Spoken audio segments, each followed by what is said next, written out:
Emerging Bible Profession Ministry na Good Friday gi numit asida taram na okchari nasi prithibi punbada Prabhu Jesu Christ na sibagi numit Good Friday haina observe tori masigi nunggi oiba athakari no habigi maramda ekhona Bible legi khara yengmunasi ahanbada ekhoi ishwara prarthana tawsi sragada laibe ipa yam thagasare ipa Prabhu na ekhoi gidamak taibungmi ekhoi gidamak sibiduna ekhoida arang khubam pibiba pubirakpa asigidam hainga leitana thagasare ipa ngasi Good Friday se ekhoi pangthokpa darka leibra leitabra haiba asigi maramda ekhoi khatang nainaba asida panahana bor pinabi aina ngam khudim chuna ke anumgi matungina oihanbiu tare bisina khuding da sun mapana itaba bor pinabi Prabhu Jesu Christ gi minda khurumjari amen ekhoi ahanbada Good Friday gi maram nainatringida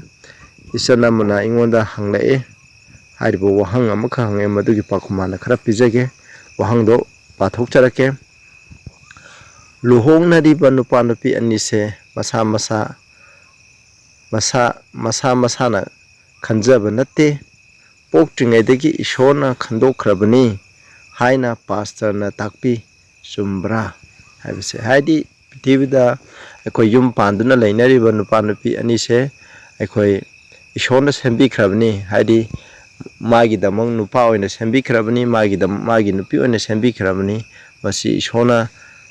khanjaduna thamkhrabani ekhoi isa isana khanjaba natte masi chumbra lanbra haibase masigi maramda hanglakpa wahangni masigi pakhum ekhoina Bible degi ekhoina khara yengminase masi amaromda chummi aduga amaromda na masi lale madugi maram adu ai haijarake Bible degi ekhoi hana yengminase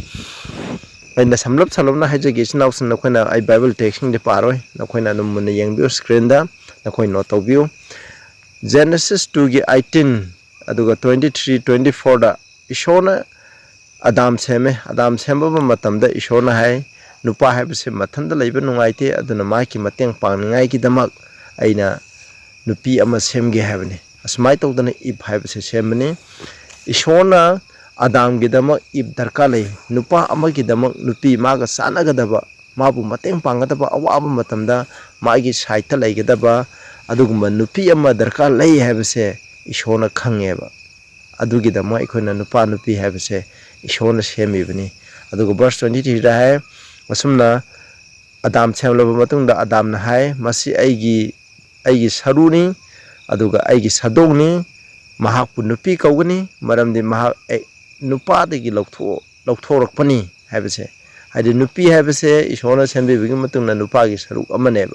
part amani haibane 24 ay maram aduna nupa amana mahaki mama mapa thadolaga mahaki nupi da naptuna leigini haidi mahaki nupi ga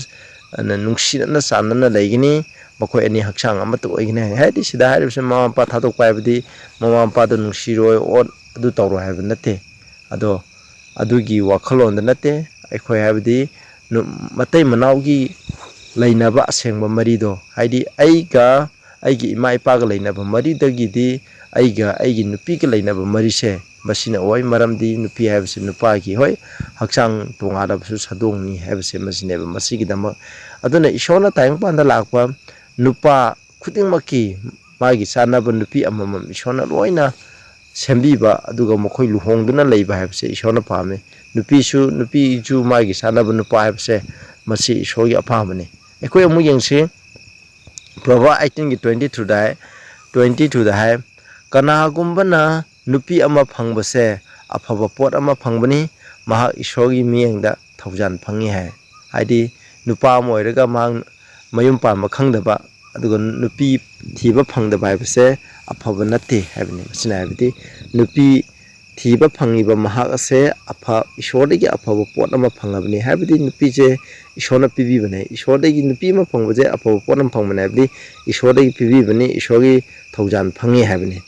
masina haibase aduga verse 14 da mu hai aduga aroiba sarukta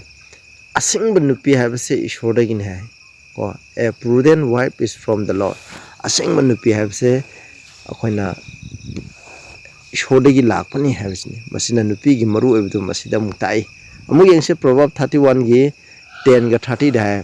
kanana dharma chenbe nupi asingba nupi virtuous oiba nupi phangani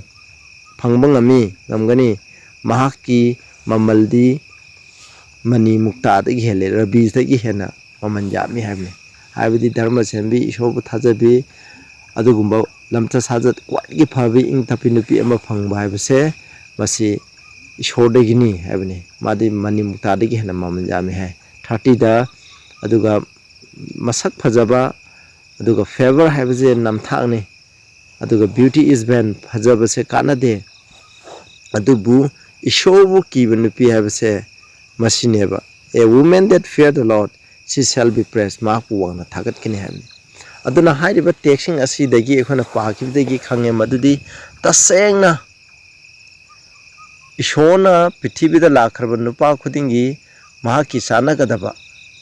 nupi amam ishona loina thorang tawung tham aduga nupi dusu maga sana gadaba nupa khuding makse ishona loina thorang tawuna tham adubu ishona thorang tawkraba ishona pibi gada adam gi dama ishona khwaidigi phaba ippi ado adumai tawduna koi nupa nupi khudimaki magi sana gadaba nupa oro nupa nupi gi na nupa aduga nupa gi na nupi se ishona phanganba pame ishona adubu masigi koina luhongliba nupa nupi khudingmana masi loina phanglabra haibududi lale masi phangdeba kharamna phangi adu kharamna phangde karigi damaktano haibudu maramdo aikoina bible legi aikoina amu yengmina seba phangde haibigi athadi maramji karigi phangdabano haibuse aikoina amu yengse haidi luhongiba khuding prithibida leiriba luhongiba khudimokse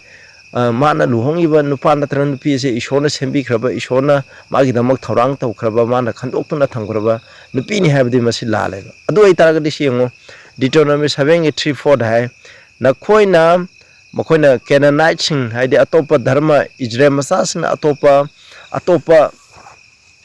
atopa jatki nupi sing lobu yaroi nakhoigi nasa nupi sing do makhoida pibe yaroi aduga makhoigi masa nupi sing do nakhoigi nasa nupagi damung nupi oibe yaroi hene ishona haireba adu maramdi karigino makhoina isho thajadaba nupi sing aduna makhoigi nakhoigi isho thajaba masa nupa sing ade aina tung ingadabdo isho tung ingadabdo adudagi laithokigani habne atopa lai sing khurumgani adugana ishogi asawba lakani haibsineba masi aikoina kauroi da base aduga akoigi isa nupi sing moida pigeba tarabdi akoi isa nupi sing do makhoigi dharma gi matu ina chas khagani habse masineba masina habdi atopa jasing luhongba yate habse masineba amu yengsigo question da why did God want not to take marriage with heathen nation shona karigi dama ato lai muti lapa jati singa luhong khongdongba yadi se karigino habne masida Joshua 23 gi 12-13 da hai sumna hai adudi nakhoina hai ko nakhoina sida ai aroi buta page ko nakhoi makta leba and shall make marriage with them nang nakhoi gi luhongoi dabnin and go in unto them and they to you nakhoi gi laikini for knowing a certainty that the Lord maramdi ishona nakhoi adumai tawta di masida harib 12 ta harib sing matungina nakhoina atoba jati sing lemoriba jat sing adu da nakhoina salaba makhoina makhoige laiminaraba makhoige masa masu singa luhong khongdong dana charong marong dudana laiba taragde ishona khangani aduna nakhoige yangnaba sing ado hairiba ishona tanthokpira roi nakhoida masi lag oigani amasung nakhoigi maikaida makhoije aduna sai thangba oigani habne tingkhang oigani nakhoigi mitta tingkhang oigani nakhoije ishona pibiba lam adudagi tumna mangdribo hai masida ishona yadeba luhongbaje atopa jatsinga luhongba yadeba masi karigino haidi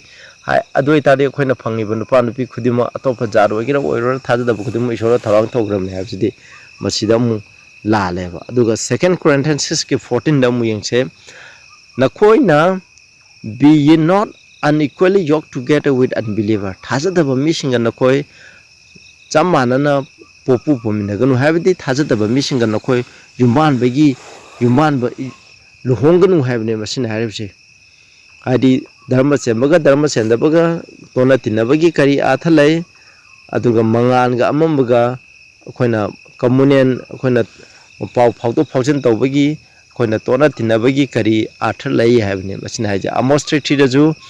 yanaba yawtanadi mokoi chaminaba yagadra hamni nupa nupi luhonge luhongiba mokoi ani do yanaba natragadi chaminaba ngamgodra haibne masina haibde akhoi khara example khara yengsi ko akoina haidi sana ba ishona mipung khudimona ishona thorang tawgraba nupa khudimang natraga nupi khudimona ishona thorang tawgraba magi partner ro phangbra phangdabra haije khoni yengcheba khara phangbulai aijeki de ishona magi damak chap chaba nupi do pibi maramdi magi mapa abraham na hai kenanai jati degi lawba yade aduna makhoi gi sagai sing degi so thajaba jat sing degi lawgadabna haina rebeka do laweba adugo root haidi nupi asiju akoina khange magi mapuroba sigre matung da zumana magi sagai jat aduda lehau yade magi manembo ki matung ile leiba matamda ishona magi dama yamna phaba aduna nupa do phangbiba aduna boas hairibdo maduna mase root haibasisu hedan gi nupi ni adubu prabhu jisu krishna pokpa sagai adugumba nupi sagai adugi manungda masu chalibane adumai tawna rehab hairiba nupi oktebi nupi adusu chaleba madugi manung chaleba ado makhoi asmai tawdana makhoina pamba nupa natraga ishona thorang tobikiba mido phange maramdi makhoina ishona chena thajaduna ishona makhoida pibidri phabu makhoina ngaijeba aduga amu yengse samsan lawriba nupi de masina maram oiduna kaidaba magi mapunsi lekha tai ishogi thabak tubudi hoi mana pangthoki adubu ishona pamba mong tu dadi pangthoki deba samson gi wari akhona khangibdune aduga david ki ju mangai david chuni ko masi aduga solomon de nupi kwai yam lo manupi ni aduna marom oiduna yam loksingchingba asingba nupa oiba mahakse maki nupi sing aduna khona first king gi 11:14 da maki nupi sing aduna maki thamoido hongthoki aduga atopa laisi ma khuraman kheba masini ko aduga ikhoina amu yengba yai aroibda ikhoina ising isaugi matamda ishona ising isaugi matamda prithvi asuki mate phatrije karigino ai tadi khoina ishorgi misingda ishor thajaba mising aduna ishor thajadaba misingi masa nupi sing lawduna charong maron duna leibidigi asuki mate phattaba oirebne ko ishorgi masa sing adi set ki masa sing aduga ataimna ishor thajadaba masa sing ken migi masa nupi sing adi ken mokoi gi masa nupi ji mokoi dara sing charon ro badagi adumai tawduna leikheba aduna haibidi isinaw sing hoi ishona ekoi mipung khudimakki damak aikoina nupa natraga nupi dugi magi chap chanaba maga leiminaba nungaigadaba do thorang tawi adubu mipung khudimna phangde masi kaigi akoina phangdabagi maramno haitadi hatuna aikoina aigi thamoina ishoda ngajadabide aigi thamoina pamba masi lawbuna phare haibdo adugi matugina chatkibadudagi oibneba maduna maram oidana samaj ngasi samajda asumaki aduna divorce asuki matik toiriba Prabhu Jisu Krishna matamda urna hojichu Christian sing marakta nupi ama mu luhonge ama khainaragadi khainagragadi atopa mu luhongba yare kana haina niyom kya samai je masi aran baneba tasengbagidi aina luhongiba nupi do aigi nupi ne ai divorce tawgra sumaje sidri pawbudi aigi nupi oina leigineba masi gum myam laise kaino ishona pamba nupa natraga nupi do phangdabagi neba ado aikhoina prarthana tawraga aikhoina padana ishora chena thajaraga aigi damak pibiba nupa natraga nupi thorang thokhraba nupi natraga nupa do phangri pawba ishona makha ponjaraga leiba taragadi madu phanganeba madu natabida taimpa matuina punong luhongduna leibse masidi yade Christian nataba nupi lawre machi ishona thorang thobikhrabne habisidi masidi aran baneba ishona thajadaba miga luhongba yade habise masini ko isnausing masi aikhoina kaubiraganoba ai isamaksu aijo ahamba matamda ayamna prarthana tawrakanda aishu hoi ai nungsinaba mayam lerame loina kainagi maramdi kainabada ina thawai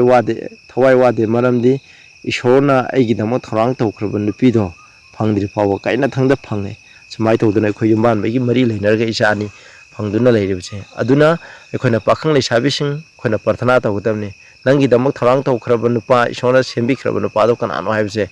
akhona prarthana tawraga leigidamni madu phangdri phawa akhona ishoda ngajaduna leigidamni haibse masineba aduna loinamuk luhongiba nupa nupina khudimok ma masana khanjaba natte ishorna tharang thogramne haibse masidi lale prarthana tawdana prabhuda ngajadana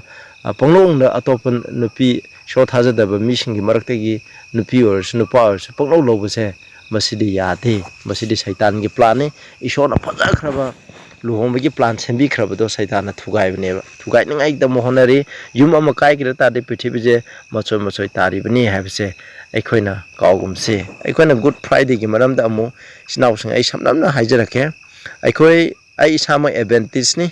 adubu akhoi advantage na se good friday pangthokte good friday ase kanada pangthoi roman catholic sing aduga protestant denomination sina tawbne ayamana roman catholic tegi horokpani aduga protestant denomination sing ansina roman catholic ki matung indana chale Esther Sunday su aduga Palm Sunday su asiguma mayam se roman catholic na mokoina pagan degi laimuti lapa jat sing degi mokoina lawsalakpani aduga Christian gi da khona festival oina pangthoe adu matanda prithivda labor denomination sing na masi inbaneba hoi good friday pangthokpa pamni haiba natte adubu aikoina bible da masi pangthokadabani haina bible da ide aduga Christmas haibasisu pangthokadabani haina ideba hoi loina maru oi adoi tarju aina haijaningmadi good friday khang maru oiba natteba Prabhu Jesu Krishna pokpa siba hingatpa amasung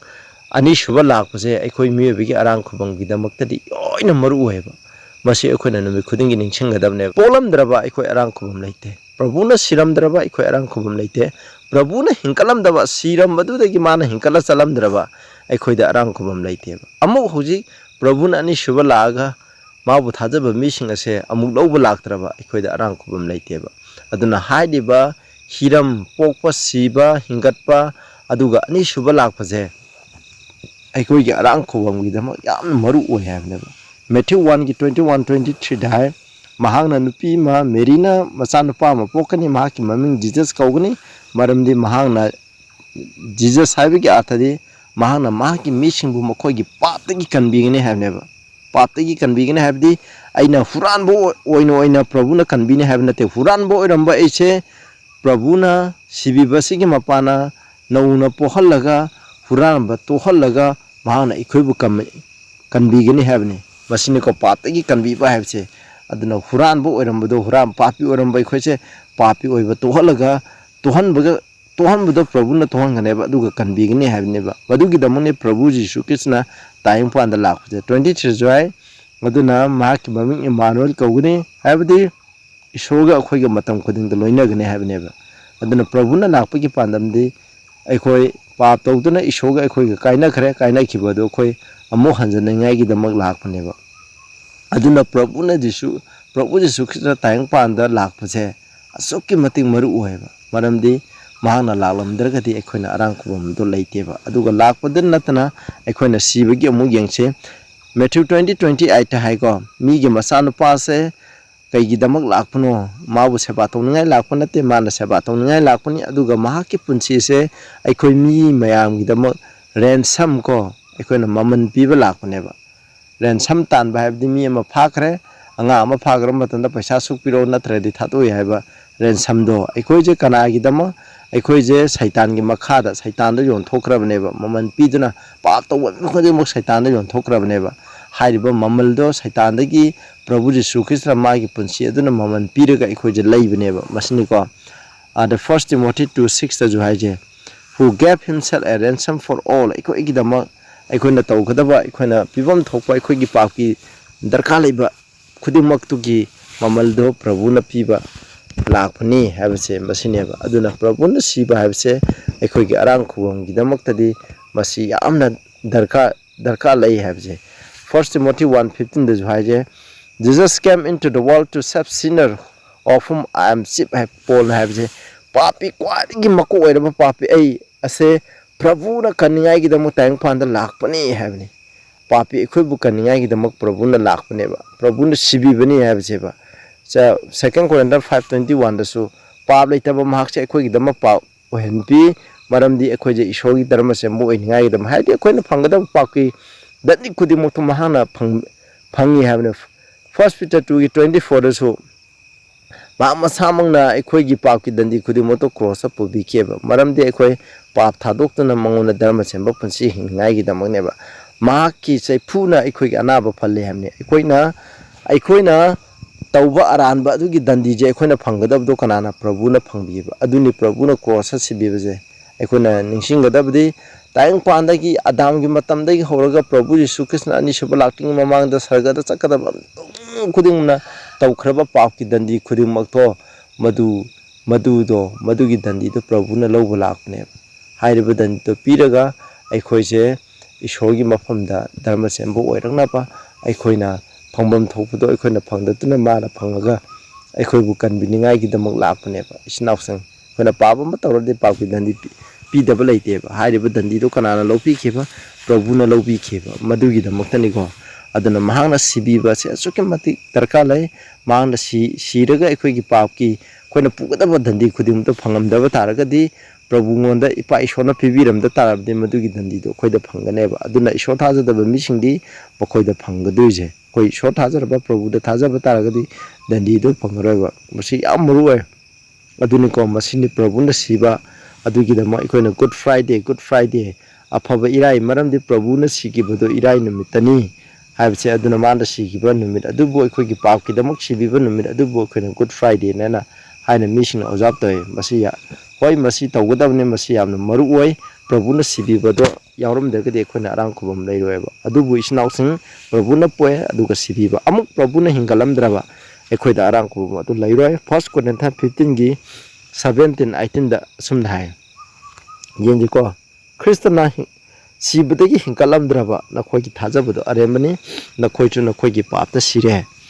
अदुगा हाना सिक्रबा मखोइ अदुसु ख्रिस्टदा थाजदुना हाना सिक्रबा मखोइ अदुसु अरेमदा मांगलबनी हाबनी अबसिना ताकपदि प्रभुना सिबदगी हिंगलमद्रबा हिंगगा सर्गदा चलमद्रबा अखोइदा अरांग खुबम लैतेबा इस्नाउसा अदुदि पोकपा सिबा हिंगतपजे कनाना हेना मरुओइ अमा वाटपदा यादे लोइना मुक चामाना मरुओइ अमुक अरोइबदा अखोइ चलसि बै याम सांना लौरोगे